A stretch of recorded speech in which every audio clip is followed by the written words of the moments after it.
ఏపీలో వారందరికీ good news. ఒక్కొక్కరికి 15,000 ఇవ్వాలని నిర్ణయం. సరుకులు కూడా ఇస్తారు.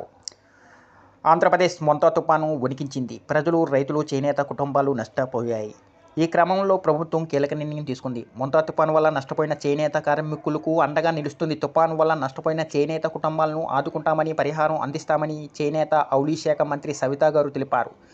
జిల్లాల వారీగా చూస్తే బాపట్ల జిల్లాలో అత్యధికంగా 8,567 కుటుంబాలు, డాక్టర్ బి అంబేద్కర్ కోనసీమ జిల్లాలో అయితే 4,278, కృష్ణా జిల్లాలో అయితే 3,900 మంది, శ్రీకాకుళం జిల్లాలో 3,333, నెల్లూరు జిల్లాలో 2,400 మంది, తిరుపతి జిల్లాలో 1,700 కుటుంబాలు తుపాను వల్ల నష్టపోయినట్లు గుర్తించారు.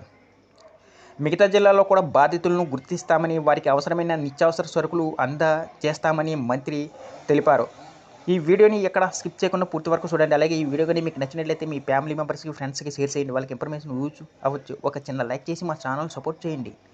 ఇక ఉపాధి కోల్పోయిన వారికి 50 కిలోల బియ్యం, లీటర్ పామాయిల్, కిలో కందిపప్పు, ఉల్లిపాయలు, బంగాళదుంపలు, పంచదార కూడా ఇస్తారు. తుఫాను కారణంగా కురిసిన వర్షాలతో నీటి మునిగిన నూలు, రంగులు, రసాయనాలకు ఒక్కో కుటుంబానికి 5,000 చొప్పున నష్టపరిహారం అందజేస్తారు.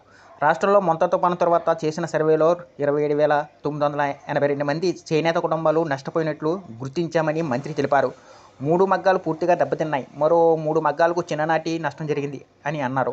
దెబ్బతిన్న మగ్గాల పరికరాలు కొనుక్కోవడానికి బాధితులకు 10,000 ఇస్తామన్నారు. 718 మందికి చెందిన నూలు, రంగులు, రసాయనాలు వంటివి నీటిలో తడిసిపోయాయని తెలిపారు.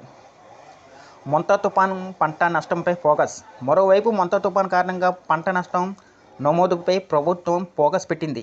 ఈ మేరకు రాష్ట్ర వ్యాప్తంగా గ్రామ స్థాయిలో పంట నష్టం నమోదు జాబితాలను సామాజిక తనిఖీకి సిద్ధంగా ఉంచాలని, పంట నష్టపోయిన ప్రతి రైతు వివరాలు జాబితాలో ఉండాలని, వారి నుంచి వినతులు తీసుకోవాలని రాష్ట్ర వ్యవసాయ శాఖ డైరెక్టర్ మణిజీర్ జిలానీ మండల వ్యవసాయ అధికారులను ఆదేశించారు. మొంతా తుఫాను కారణంగా వేలాది ఎకరాల్లో పంటలని రైతులు నష్టపోయారు. ఈ మేరకు పంట నష్టంపై ఫోకస్ పెట్టారు. ఈ వీడియో కానీ మీకు నచ్చినట్లయితే ఒక లైక్, సబ్స్క్రైబ్ చేయడం మాత్రం మర్చిపోకండి.